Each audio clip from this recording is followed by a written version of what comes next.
उनको सभी पुकार रहे हैं। द्वेष की क्या जरूरत है? उन्हें कोई साकार कहता है, कोई निराकार। मैं कहता हूं, जिसका विश्वास साकार पर है वो साकार की चिंता करे, और जिसका विश्वास निराकार पर है वो निराकार की चिंता करे। तात्पर्य यह है कि कट्टरता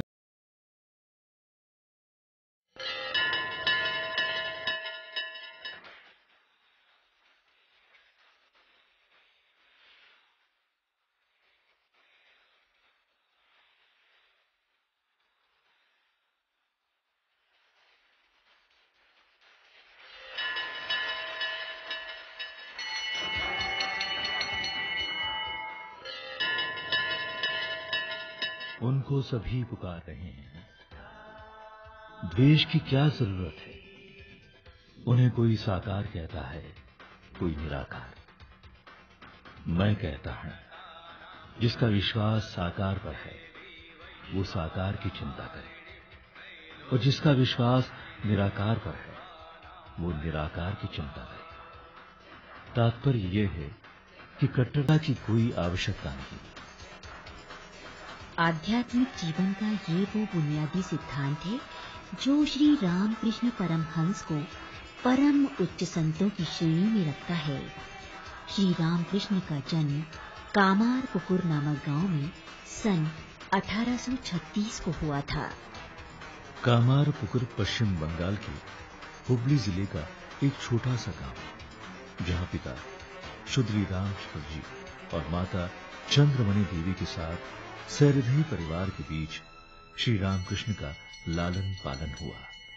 उनके पिता निष्ठावान भक्त थे और माँ सरलता और दया की प्रतिमूर्ति। उनके बचपन का नाम गदाधर था। गांव की पाठशाला में उन्होंने पढ़ना लिखना सीखा, परंतु उनकी पढ़ाई में कोई विशेष रुचि न देखते हुए उनके पिता ने उन्हें गृह देवता की सेवा का कार्य सौंप दिया।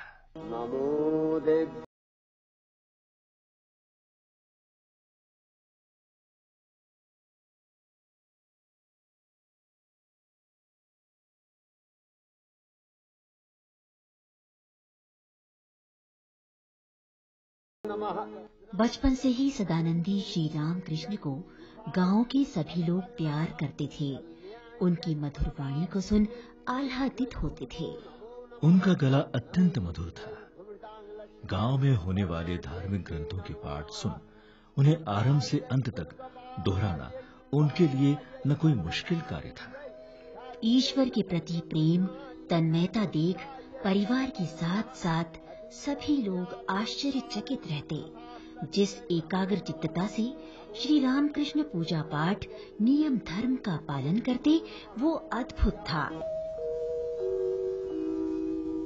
स्वामी Atmapriyananda Ramakrishna Mission Vivekananda University headquartered at Belur Math, मैं अभी उसका कुलपति हूँ।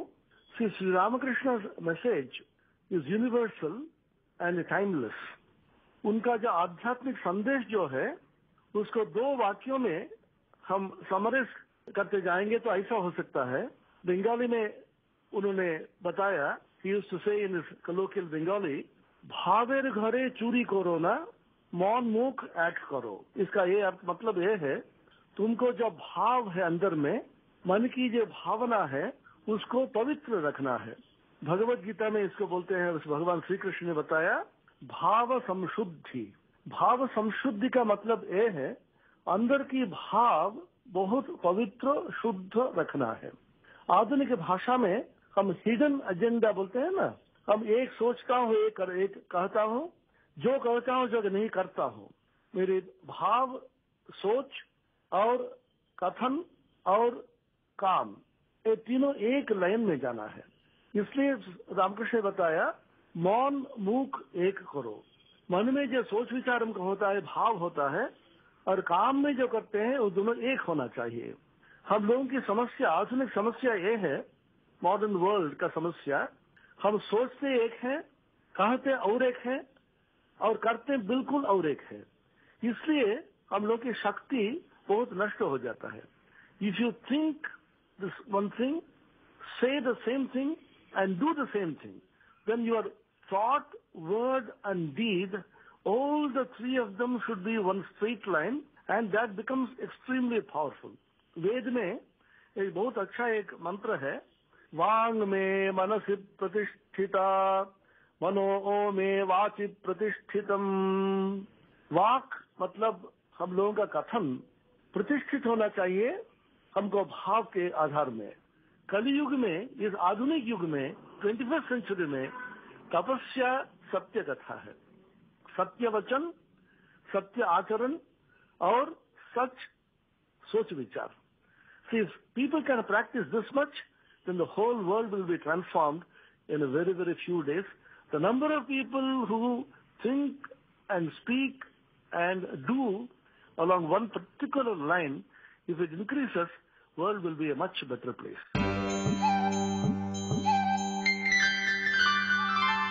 श्री रामकृष्ण मानवता और सेवा की मूर्ति थे। घर के पास ही लाहा लोगों का मकान था। उनके घर साधु संतों का आना जाना लगा रहता। वहां वे शीघ्र पहुंच जाते और साधु संतों की सेवा करते। उन सभी को सुनते सुनते श्री रामकृष्ण ने रामायण, महाभारत और श्रीमद् भागवत की कथाओं को कंठस्थ कर लिया। इतनी छोटी उम्र और ईश्वर के प्रति उनकी आस्था, सब कुछ अद्भुत था। 11 वर्ष की उम्र में उन्हें दिव्य ज्योति की दर्शन हुए, जिससे वो भाव समाधि में चले गए। 17-18 वर्ष की उम्र में पिता की मृत्यु के बाद वो अपने बड़े भाई के साथ धनोपार्जन हेतु कलकत्ता आए।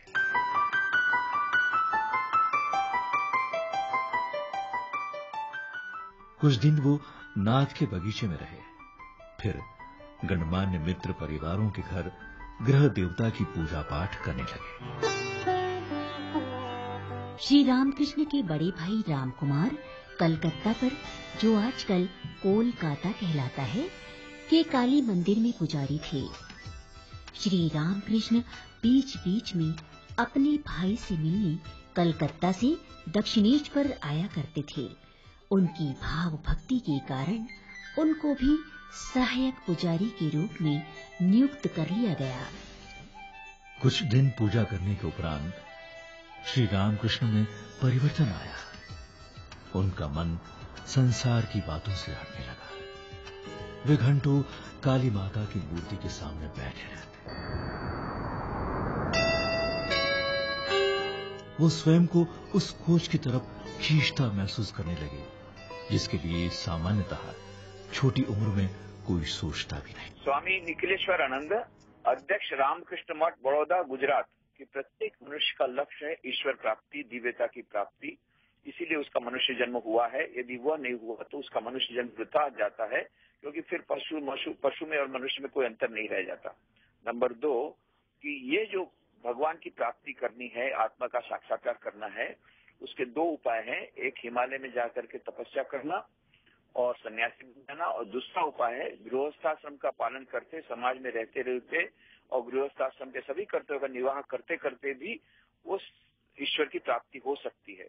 और यही उन्होंने कहा कि हाँ, एक बात याद रखनी होगी कि यदि पानी में नाव रहेगी तो कोई हर्ज नहीं है, पर नाव में यदि पानी आएगा तो नाव डूब जाएगी। इसी प्रकार से तुम संसार में रहो, कोई हर्ज नहीं, परंतु संसार की आसक्ति तुम्हारे मन में न रहे।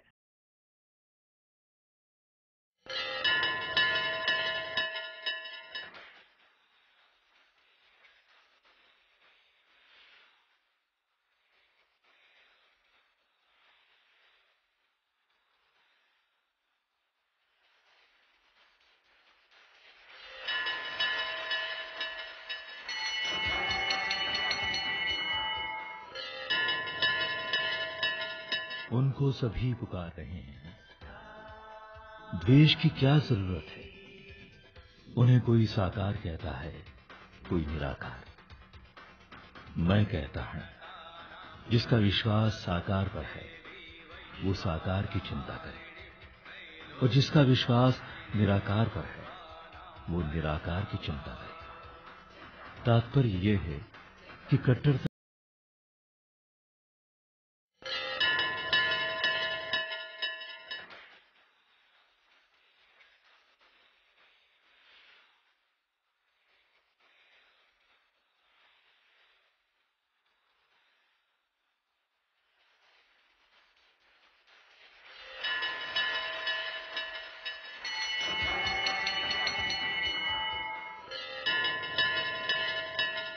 उनको सभी पुकार रहे हैं।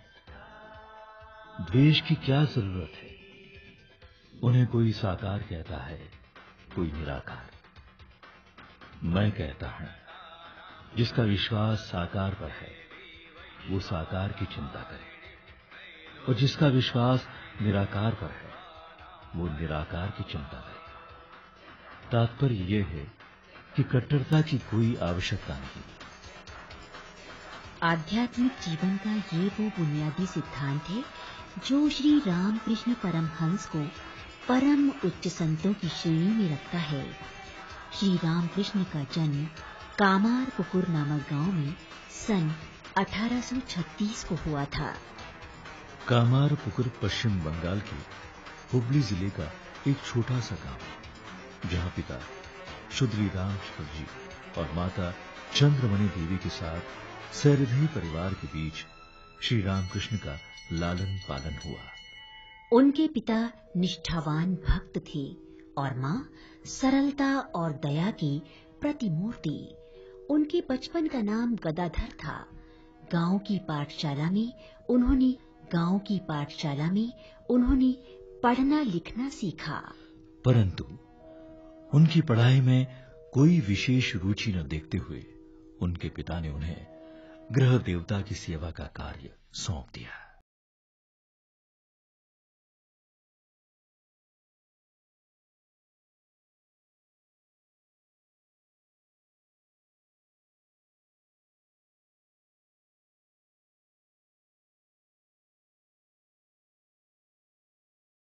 बचपन से ही सदानंदी श्री रामकृष्ण को गांव के सभी लोग प्यार करते थे। उनकी मधुर वाणी को सुन आह्लादित होते थे। उनका गला अत्यंत मधुर था। गांव में होने वाले धार्मिक ग्रंथों के पाठ सुन उन्हें आरंभ से अंत तक दोहराना उनके लिए न कोई मुश्किल कार्य था। ईश्वर के प्रति प्रेम तन्मयता देख परिवार के साथ साथ सभी लोग आश्चर्यचकित रहते। जिस एकाग्र चित्तता से श्री रामकृष्ण पूजा पाठ नियम धर्म का पालन करते वो अद्भुत था। Swami Atmapriyananda Ramakrishna Mission Vivekananda University headquartered at Belur Math, मैं अभी उसका कुलपति हूँ। Shri Ramakrishna message is universal and timeless. उनका जो आध्यात्मिक संदेश जो है उसको दो वाक्यों में हम समराइज करते जाएंगे तो ऐसा हो सकता है। बंगाली में उन्होंने बताया, he used to say in his colloquial Bengali,